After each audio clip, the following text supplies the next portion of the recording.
Hi, everyone. Welcome to our educational webinar series where we talk about financial freedom and we learn different aspects of investing. Today, we have Pooja Talati, who's the asset manager at JT Capital. Pooja, welcome to the series.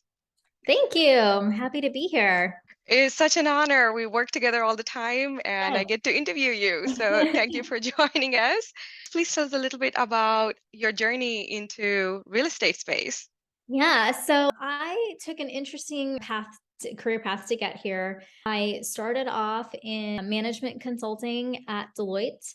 I was there for 2 or 3 years. Went back to business school, studied decision science and marketing, and then came back to Deloitte for another year. Didn't really love it the second time around. My heart was really in marketing. When I met my now husband, he was doing his residency in at Penn State. So I moved from Chicago to Penn State. I joined the Hershey Company and I did brand management there for about 5 years. During that time, I had my first child and we moved to Charlotte. So I was working remotely for Hershey. And that's when my brother, who was already in real estate, said, "Hey, I know you're looking for a full time job, not just working remotely. Do you want to work with us? We need someone to help out with the marketing side." And I said, "Okay, great." I've always been used to working at a corporate company, and so this was very, very different. And I said, "Okay, if it doesn't work, I'll go back." And here I am, many years later, and I really enjoy it. And I basically do like the operations, the asset management, and then a little bit of the marketing. And so it kind of touches on my skill sets from Deloitte and Hershey, just kind of on the operations side. And then at Hershey, really when you're in marketing, you're basically the owner of your P&L. Oh, wow. I did Yeah. not know So that. now I'm here and we have gone through quite a few apartments where they've gone full cycle. And yeah, I really enjoy what I do. That's amazing. That's the holy grail, isn't it? Yeah. Enjoying what we do and doing it because we want to do it, not because we have to. So Exactly. that is awesome. Thank you for that. And it's great that you went to school for marketing and you're using it now in your day-to-day job, which is Yeah, no, great. it's kind of nice. And I feel like a lot of it you learn when you're on the job. So it's able to pull different like facets of what I learned. When I was in the consulting side, I worked in a lot of different industries and kind of being able to just carry some of that over. And then when I was working at Hershey and kind of doing the marketing there, it's a lot of it is actually very similar to asset management, which I'll talk about as we get into the webinar. And then yeah, there's a lot of marketing that happens too. And so I feel like I'm just scratching the surface with our company right now. Oh, wow. Can't wait to see where we go next I'm excited. with implementing all the more of your skill set. Yes. So let's just dive in. I'm just gonna Sure. go to the next slide. If I can. All right, there, successfully went to the next slide. This is interesting. So what is asset management? Give us your quick few sentences about asset management. We'll dig in deeper, but what comes to mind? Yeah. So when we talk about, managing an asset, we're basically talking about the property itself. But when you have multiple properties in your portfolio, you're essentially managing that portfolio. So similar to how you have like fund managers, different industries, it's kind of like the similar concept. You want to make sure that the operations and everything is going smoothly. You're looking at the numbers, and there's just a variety of things that you can dive into. And Deepa and I talk about this on a weekly basis, and sometimes multiple Right. times a day. Right, right. And I know you have the top 10 about asset management that we wanted to discuss today. So, what is an asset manager and what do they do? How does your day-to-day look? Yeah. So I picked these top 10 as kind of like the high level, but there's just so much that, I could have done like the top 20 or the top 50, but we'd be here for hours if I did that. So kept it to the top 10. I thought this was just the basics of, what really happens after the closing, right, of a property. So what's an asset manager and what do they do? I'd like to say that an asset manager almost is like the jack of all trades, right? There's a little bit of everything, and we'll walk through that from steps 1 through 10. But when you have the property, you're managing that property. Now you're not doing what a property management company would do, but you're looking at it at a high level and essentially just making sure that if you have this project, which is the property, you're overseeing it from beginning to end, right? Making sure that deadlines are met, making sure that financials are met. You got to ask the right questions. You have to pivot. So if you think about it from like other industries, whether you're in tech and you're implementing something, you're going to see that project from beginning to end and making sure you hit the right milestones. If you're when it's time to come to like production, for example, if you're in marketing, like have you met everything? Is everything ready to go? Similarly, on like the asset management side, that's kind of what you're looking at. You're looking at the financials, you're looking at, personnel. There's a lot of relationships, and I'll kind of go through all of that. You're looking at operational efficiencies. So there's a lot to it, and it's very, very critical because these projects will last pretty much until you sell, right? So typically the timeline can be 3 years or 5 years. And as you add on additional projects to your portfolio, you now have to do that 2x times or 3x times or 4x times, depending on how many assets you have. And they're all going to be in various stages. So some you might have finished your business plan and now you're, finally seeing like the fruits of your labor, whereas others you're just starting off and you're actively working on the business plan, and so that takes a little bit more handholding. Right, right. And I would say asset management is one of the most important aspects of running or of a multifamily syndication because acquisitions takes a few months and disposition takes a few months. And the rest of the time, we are managing the asset. It is asset Yep. management. It is And it makes or breaks the deal. it is a full-time job to be an asset manager. There's just so much that happens, which kind of, I guess I'll lead to number two. Like, what are the day-to-day activities that are performed? What I would say, somebody always asks me, like, well, what do you do on a weekly basis? I would say it really just depends because you just don't know. You can prepare all you want for how you want your week to look like, but it's a very fast-paced environment and things happen. You cannot predict, or you're not expecting it to happen, and then you have to actively manage it.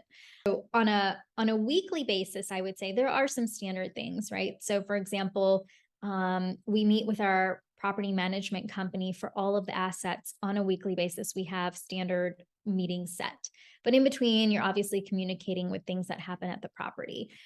You might be looking at financials, and that might be a monthly thing that you're looking at. But depending on the asset, you may have to dig in a little bit deeper and do that on a weekly basis, to make sure that you're hitting maybe those baby milestones instead of waiting for a monthly basis. Right. Sometimes you're going to have incidents that happen at the property, and then you're going to have to take care of it quickly. For example, Hurricane Ian just came through Florida. It was a little expected, right? But you can't plan for that months in advance. You probably know about it a week or 2 weeks in advance that, hey, this Right. this might happen. And then leading up to it, you're going to be spending a lot of time talking to your property management company, making sure that things are in place. You're going to be then, I relay that information to one of my partners who is in investor relations, and making sure that they know exactly what's happening so that they can convey the message to the insurance or to the investors. And then Right. I'm talking to the lender because they're asking, okay, what happened? Did you guys have any damage? Please let us know. So there's all this communication that happens, but that's just one instance of what you may not plan for happens, and you just have to roll with it. So I think it's really important that an asset manager be really flexible, and not too stringent, because this type of role you have to basically put the structure around the chaos.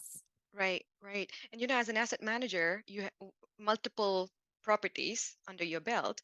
And what would you say the biggest differences between a property manager and an asset manager? Great question. I think a lot of people get confused because a lot of times when I say that, I'm the asset manager, they think that we also have a property management company or we do it in house, and we don't.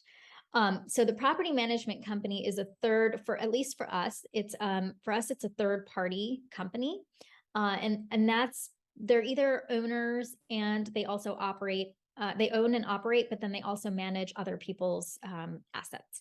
And that's what they do for us. So what the property management company does is, for example, I'll lead you through the acquisition process. When we're acquiring the property, we're talking very closely with our property management company about the asset, making sure that, they also can tell us, hey, yeah, I would change your expenses on this. I would change your rent on this because they'll know the area pretty well. They help us do the due diligence. They have a whole team that comes in that helps us with the due diligence process. And then they manage the property. So they do all of the hiring of the personnel. They anything that happens on the property, they kind of manage all of that. When we have any insurance issues, and we have to make a claim, they'll kind of work through all of that with us. Collecting rent at the asset, making sure things get paid, any type of renovations that we're doing. So pretty much beginning to end, they're managing all of the details. So when you're thinking about single family, for example, and a lot of people tend to go to single family, they realize it's a headache, and then they'll move over to multifamily, right? Because you have renters calling you at 10 o'clock at night that, hey, my electricity is out, or hey, this isn't working. It's Yeah. different with having a property management. Now, if you have a property manager on your single family homes, it's different. But if you have one, you probably are not doing it on just one asset. With Right. multifamily, it's economies of scale. So you absolutely need to have a property management company. Your lender won't let you not have a property management company, and you Right. don't want to ever do that. Um, Right. they'll be taking those calls at night, right? They have the maintenance staff. They do all of the marketing. They do all of the utility billing. They do pretty much everything. What the asset manager does is that's where, as operator, as the owners, we will make sure that things are performing. So we work really closely with the property management company, but as the owner, you're going to be looking at it from a different lens. You're going to be asking, well, why aren't we hitting those numbers? What's going on? What can we do to pivot? Hey, our expenses are rising. What can we do? Now, a lot of times your property management company will bring that to you, but no one will ever be as critical about the numbers as the owner themselves. Right. It's Um, our money, right? It's the owner's money, and we are exactly. fiduciary for the LP's money too. So we are Exactly. responsible. And the Yeah. property management company, the way, the property management company is in the weeds, and we manage properties in different states. And we don't really want to be in the weeds on what's the eviction procedure, what kind of lead time do we have to give to the residents before we evict them, and it's different in different states, and we do not want to get that wrong. Yeah. So If you have any idea how much the property management company does? It's a lot of work. Like to Deepa's point, you have different rules in all these different states. All the leases need to be updated on they usually look at it actually on a weekly, monthly basis. And they have a whole legal team in the back end constantly reviewing the leases. And what I mean by that is as new legislature passes in different counties and at a state level, at a federal level, they're constantly making those updates to our leases so that we're compliant, but we're also protected. right. Anytime that a renter gets upset and then they engage a lawyer or they engage, fair housing, then typically our property management company has a legal counsel that steps in and helps us out and kind of navigates that whole process. So Right. there's a lot of behind the scenes work that happens. They also do the accounting, they put all the reporting together. So it takes a really, really large team to run an asset. Right. And because they take so much off of our plate as asset managers, we're able to manage multiple assets at the same time, even though they're in different cycles. One of them, we may have completely implemented the business plan, and the other one is just starting. Because they're taking the biggest hit, we have the bandwidth to go 30,000 feet and say, okay, where's the occupancy? Where are the lease trade outs? And um, just look at the bigger picture and pivot. And Yep. Pooja, as an asset manager, you're the main point of contact with the lender too, right? And you're responsible for reporting, keeping the lender up to date as well. Hmm. Absolutely. So that kind of, I guess, goes into like number three and a little bit on the other ones, but reporting is is so important. So on a monthly basis, the property management company will send us a slew of reports. We also have access to the software that they use. So real time, we can see, how many people are occupied, who's occupied in the units, who hasn't paid their rent, what's the delinquency. So we get a lot of real time numbers. What's our aged payables? What's our receivables look like? So we look at that on a weekly basis. But then at the month end, they always give us the full reporting, and this is part of the reporting that we give for our tax purposes. But we look to see all these reports. They have like the balance sheet, you look at your income statement, and then there's these reports of delinquency to see like where are the trends for that. They look at traffic, how many people are coming to your property. So you can start to see trends, right? If your occupancy is dipping and you don't have that much traffic, you kind of need to then ask the question, okay, is our marketing doing a good job? Are we getting the best ROI? Let's look into that place. Or how are our competitive set doing?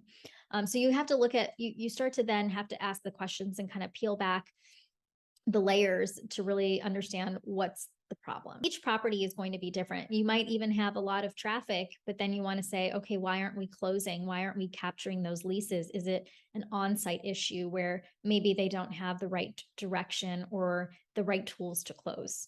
Or are we just getting the wrong type of traffic and they're not qualified?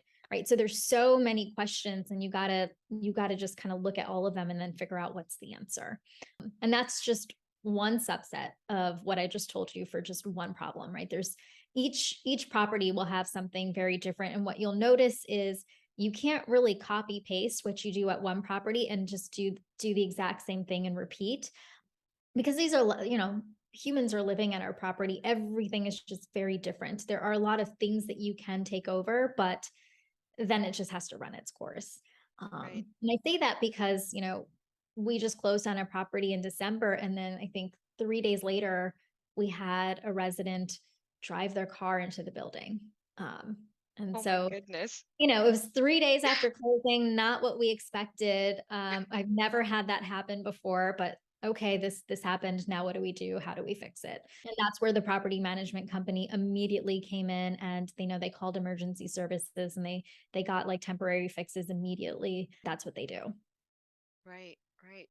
Wow, thank you. I guess that's a good segue into what's the leadership role of an asset manager. Yeah. So I would say the asset management, the best way that I would describe it is it's as soon as like takeover happens, it's like the hub and the spokes. So I would say like asset manager almost is the hub, and then you have the spokes going off to that. And what I mean by that is at that point, it's the operations of the project. So you also have to have and develop. It's one thing to have a leadership role in this, but then you also need to have, I think, really good people skills, because you have to really build these relationships. On a regular basis, the asset manager is meeting with the property management company, the regional manager. It's definitely your community manager, your construction services group. You're meeting with the accounting team. So that's that side. Then you're also, like Deepa mentioned, you're working with the lender if you have a PE group. So that's number 10 that we talk about, but I'll just talk about it here. You're meeting with them on a either a monthly basis, or you're always talking to them, because on a quarterly basis and annual basis, they need reporting and milestones that you have to do with the lender. You got to make sure that you meet those deadlines. If you have a business plan, they're going to constantly ask, how is it going? You have to have a lot of reporting. And so you have to be really thorough, dot your I's, cross your T's. Same with the PE groups. So that's a relationship. The other relationships you're going to have is with investors. Now, sometimes directly, but oftentimes you need to be able to provide the information to the person. So for us, it's investor relations, and that's Rohan. Rohan and I are very much in sync on what's going on the assets, because then he needs to convey that to the investors. So he needs to have the knowledge of what's going on at the property at all times. Right. And Then I want to plug in that JT did a great job when Hurricane Ian came through. I'm an LP and a GP on multiple JT deals, and I was telling Rohan, and I sent a text to you too, Pooja. Like, I saw the emails come in as to how JT was preparing for the hurricane, before the hurricane hit and then what the damage was after. So that was great. And I know all that information has to flow through you to Rohan. So I could tell that you guys are in sync. And it was a great reporting. Thank you. Thank you. And I do have to, I'll give kudos to our new hire. We just have a new hire for an operations lead packer, and he's done a great job being onboarding. It was actually his first week on the job, and he just got thrown in to putting it together. So kudos to him. But yeah, there's a lot of people that you'll talk to. I talk a lot with our servicing department. So servicing is basically the in between to your lender. So you can usually ask them for advice or guidance or questions before you submit things to the lender. You're also in charge of taxes. You also have to have a good relationship with insurance, with your cost seg. The list goes on. Your banker, your banking relationship manager is really important. So really it's kind of the hub and the spoke. And the reason I say that, and I'm going to jump around a little bit, is when you have acquisitions and dispositions. On the acquisition side, you're working closely with your legal team, as well as um, your property management company. But then on the disposition side, asset managers, I work really closely actually with the broker. Oh, And wow. Okay. part of that is because you're always setting up either meetings at the property, right? The buyer wants to come and they want to take a look. You need to work with the lender to let the lender know, hey, the sale is happening. You need to work with your legal counsel because you review the PSA to make sure, no, we can't do that, or hey, that's not going to work for the property. We don't have some of these due diligence items, or hey, we don't want to offer some of this stuff that they're asking for too much. So the asset manager is really who knows all of that information. And so it's really important to work with the legal team on that. And so I work a lot with the broker and then the property management company as well. So relationship building is really important, but then also taking on a leadership role, because as you multiply the assets, you need to learn how to delegate so that you just can't do it all. Right. And would you say, Pooja, that as soon as an asset is identified, the asset manager has to get involved, like right Yeah. away, right? Yeah. You don't So wait for acquisition to close. yes, absolutely. So when we're looking at an asset, that's where our other partner, Sepin, who also happens to be my brother, he comes in. So he's on the acquisition and the disposition side. So he'll put together the numbers, but then he'll always run it by me and our property management company for two reasons. One, I'm always looking at the numbers on the financials, and then I can tell him, hey, I'm seeing payroll becoming a lot higher, just in general, right? We have these discussions on a regular basis for all the properties. Insurance and taxes, right? That's number 5 on the list, but that's become a hot topic because payroll, taxes, and insurance are probably the 3 items that we're expecting to see go up and up. And they're not really controllable per se, right? Because we know that people have been, the wages have gotten a lot higher recently. We know that taxes have gotten higher. And then same with insurance. The insurance market has been in the double-digit increases year over year. Right. So we need to really make sure that all of that is accounted for. But then we work with the property management company because they'll be able to say, oh, wait, you know what? We did this on another property and it worked. Here's how we can like save on expenses. Or, oh yeah, I think we could push the rent a little bit more. Or no, I think it might be a little too high. We need to scale it back. So we work together. And part of that reason is we want to make sure before we make our offer that our pro forma is lined up to what the property management company thinks can actually happen. So and we also have the lender looking at this as well after we acquire. So you have multiple people kind of vetting your pro forma, and generally it's gonna be right within spitting distance. But that's because we've done a lot of work ahead of time. Right. And the pro forma is what we project to the investors when we roll out the project to everybody.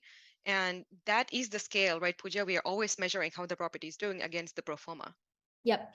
So when we're in acquisition stage, and so that's kind of talking about like the due diligence side of things, right? Right. We're working on getting our personnel set up. So who do we want to hire? Do we want to keep the on-site staff that's there if they're willing to interview with us? Do we, what are we going to pay them? What are we getting? And sometimes you have to change, right? Because this is a projection and then there's reality. Right. So we work through that. We work through, going through at the property, walking the property, seeing, what does like our deferred maintenance look like? How much money do we really need to put into that? Um, does our does our business plan that we thought we were going to do before we were able to really visit and really dig deep, right? Because you get a tour of the property when you're going to acquire, but then once you're actually on site, you can see a lot more.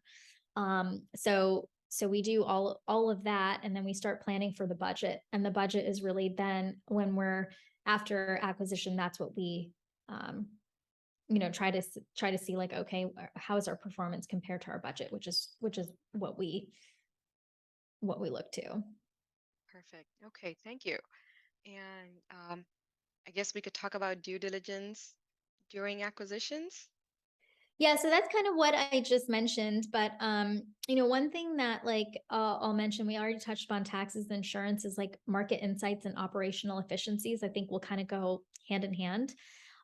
With the market insights, and Deepa, you and I do this, right? When we're on the calls, is always asking, what's the competitive set doing? What kind of like concessions are they having? What's their traffic like? What's their occupancy? Now, the data is only as good as the competitors will give to us. Our property management companies will call and they'll usually share information amongst each other. And that's just so that we have these like metrics to kind of go off of.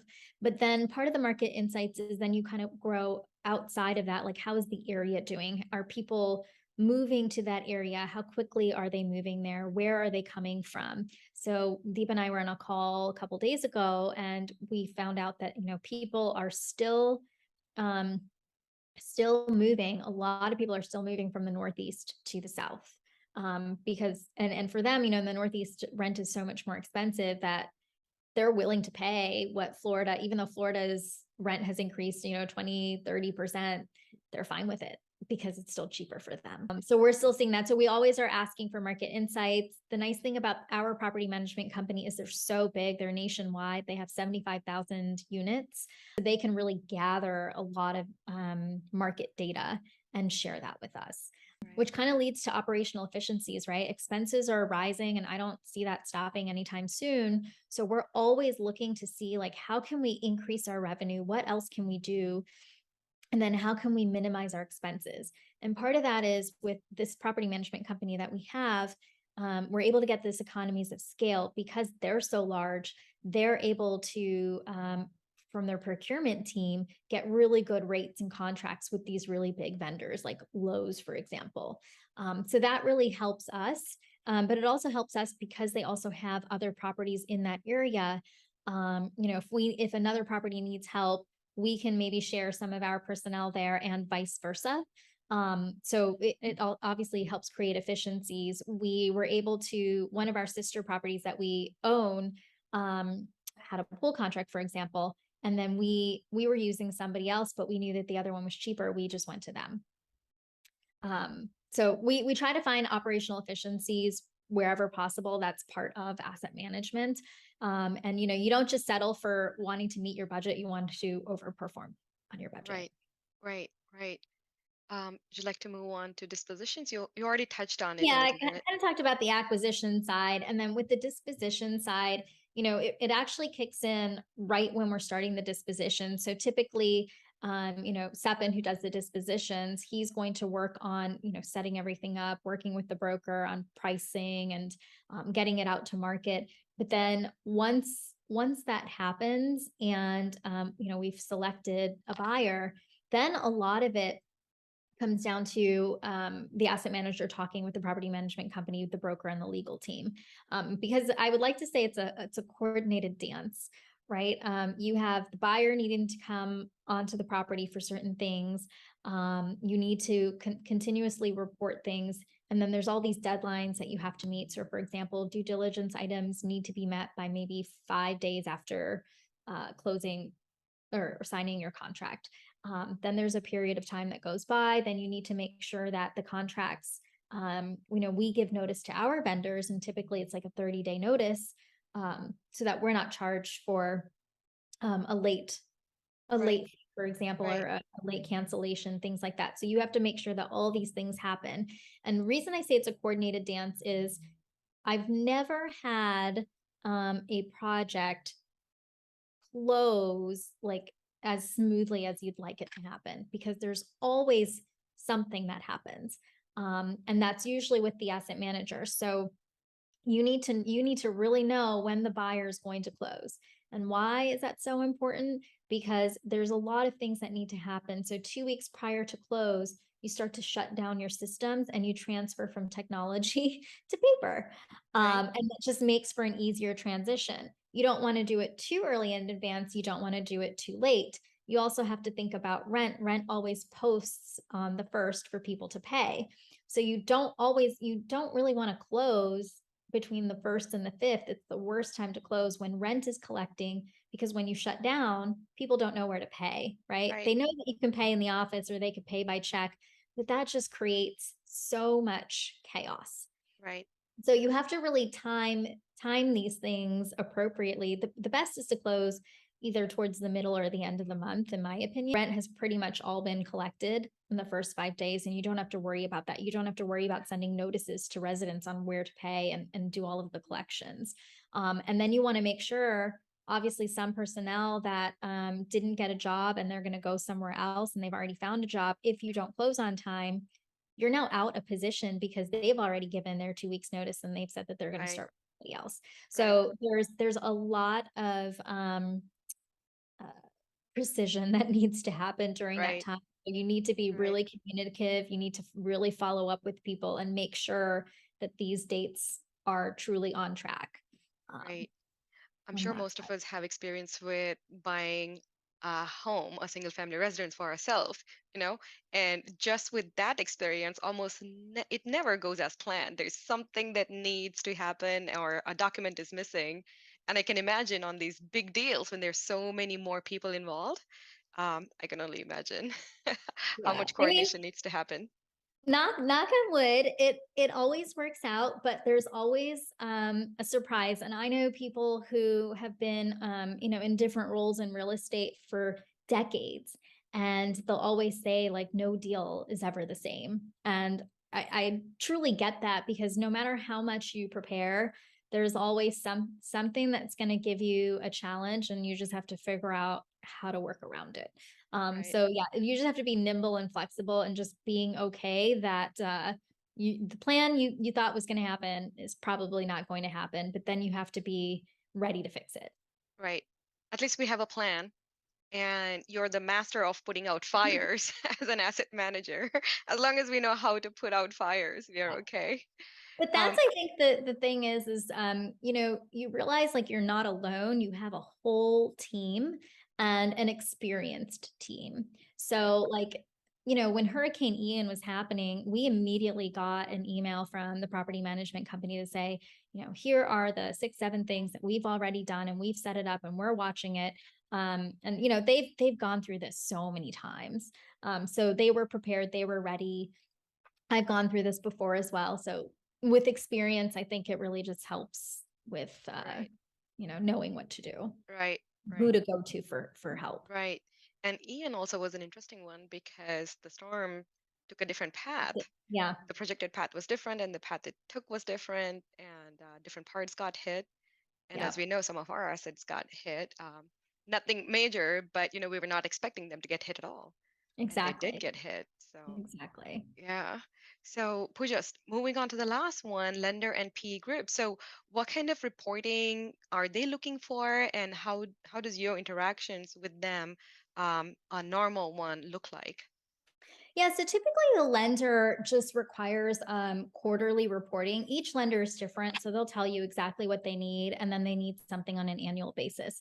But typically after close, there's depending on the project, there's usually some follow up that needs to happen. So, for example, when the lender does their inspection during acquisition timeframe, they might see, hey, the trees need to be trimmed and that sidewalk was a liability and that needs to be fixed. And they'll tell you that, hey, these things need to be fixed by 30, 60, or 90 days.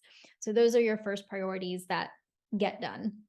The other thing the lender might ask is if you're getting your capital from them for your CapEx projects, then you need to submit these draw requests. And they're just these long things. You just have to you have to submit invoices and proof of payments, and every line item needs to be matched up. So you got to be very detail oriented to make sure that that's submitted correctly.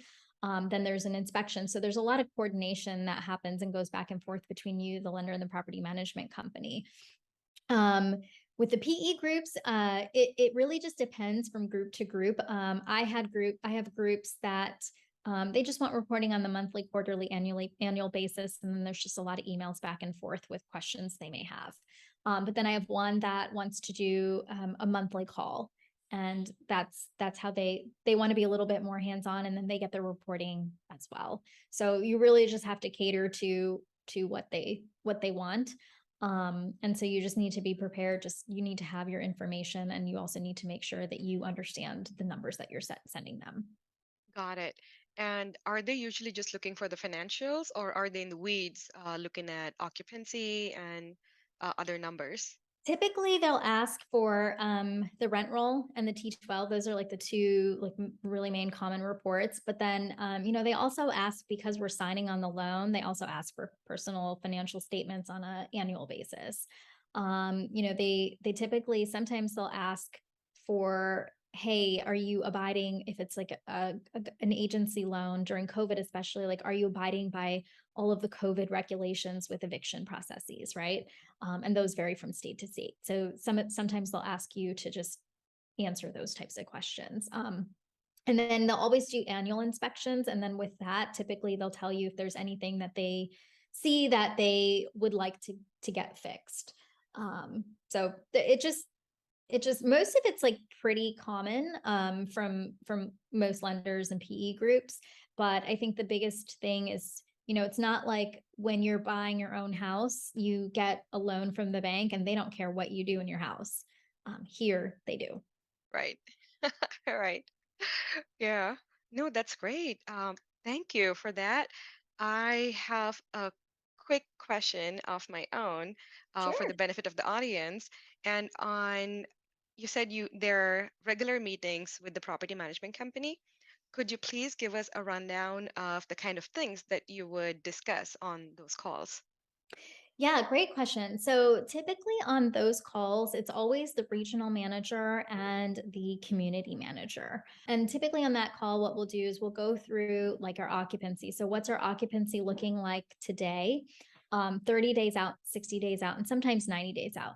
And part of the looking forward thinking is, if you're seeing your numbers drop, it's trying to be proactive and saying, okay, do we think we're having an issue, or do you think that you're going to be able to get enough leases?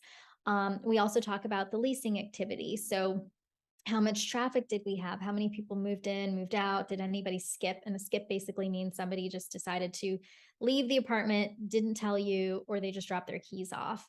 And those are typically people that haven't paid their rent in a while.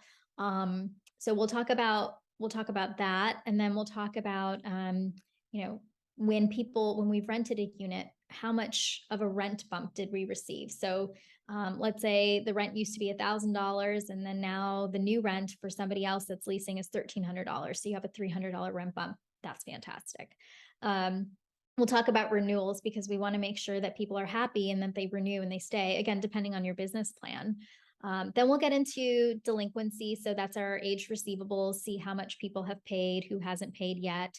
And a lot of times we'll look to the prior month to say, okay, around this time this month, was it looking like the same numbers? Are we doing better or worse, or status quo? That kind of gives you an idea of how the month potentially might shake out. Typically, you want to see that you get better each month. But then a lot of times I have one asset that there's the same amount of people that always pay late. So we're used to that, and we know, and they're consistent. So at least they pay at the end. Right. Um, then we talk about like our projects that are going on. So are we doing renovations? We'll go through all of our renovation projects and schedules, both interior and exterior, and then anything else that happened at the property that, a fence might be broken, or other big ticket items that they'll mention to us. We'll talk about personnel. So if we have any vacancies in positions that we might need to fill, how is that going? And then we'll talk about marketing. So, what are community events? What are we doing to market ourselves to residents and potential residents? Um, and I think that pretty much hits it. And then we, talk about any other issues or challenges we might face. So we're pretty thorough in those meetings. And most properties we do on a weekly basis. As the other ones that are coming towards the end of their project plan or business plan cycle, we might go every 2 weeks just because now it's stable. There's not a whole lot going on. It's just a lot more easier to manage. Pooja, thank you so much for your time, and this was very enlightening. We really appreciate your presence. Thank you. No, this is great, Deepa. I always enjoy talking with you. So, happy to be on. And hopefully, I was able to shed some light on what asset management is behind the scenes. Yes, no, definitely. Thank you so much. Thank you.